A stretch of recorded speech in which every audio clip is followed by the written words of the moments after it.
What's the craziest way you found out your partner was cheating? I found out through his smartwatch. I thought he was in Boston for a conference, until a girl I didn't know kept popping up on his screen, again and again. It started like a totally normal Thursday. I'd made his favorite breakfast scrambled eggs with avocado and a side of way too crispy bacon, and packed his carry-on, because of course I did. That's what girlfriends do, right?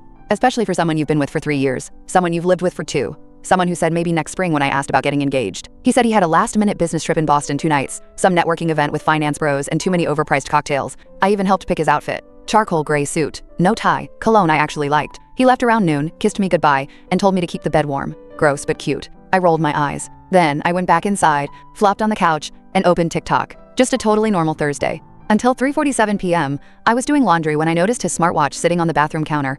I almost didn't check it, but the screen kept lighting up. At first I assumed it was work stuff, but then I saw a name I hadn't seen in months. Marissa. And not just once.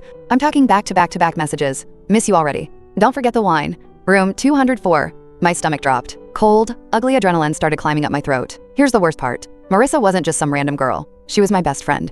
Or at least, she used to be. We'd had a falling out a few months back over something dumb. I honestly thought it was just one of those friendship breaks. Not this. I stared at the screen, frozen. Then the phone buzzed again. ETA? What the hell? I didn't think. I just moved, threw on a hoodie, grabbed my keys, and left the house in my pajama pants and Crocs. My hair was still wet from the shower. I didn't even lock the door. I was driving like my life depended on it, heart pounding, brain racing. He said he was flying to Boston, but I know our town.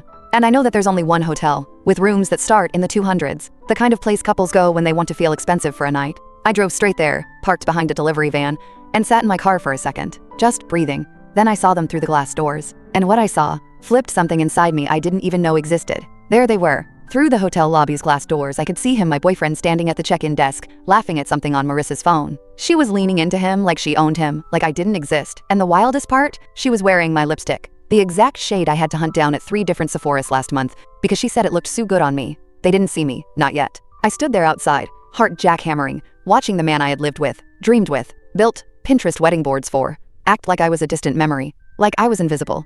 I should have turned around. I should have gone home, packed his things, and ghosted the both of them into oblivion. But I didn't. I walked straight through those doors, wearing a college hoodie, pajama pants with little cartoon eggs on them, and the ugliest Crocs known to mankind. Zero makeup, frizzy hair, no filter, no armor. And they turned. Oh, they turned. Marissa's jaw dropped. She went pale like she'd just seen a ghost crawl out of the elevator shaft. His face? Pure panic. Hey babe, I said, voice steady somehow. Boston's looking a lot like Route 17. Neither of them said a word. Not right away. It was like watching 2 deer freeze in the middle of a highway, and I was the damn headlights. What are you doing here? He finally asked, voice cracking. I lifted the smartwatch I'd grabbed from the passenger seat. It buzzed again in my hand. A fresh text from Marissa lighting up the screen. Don't forget the massage oil.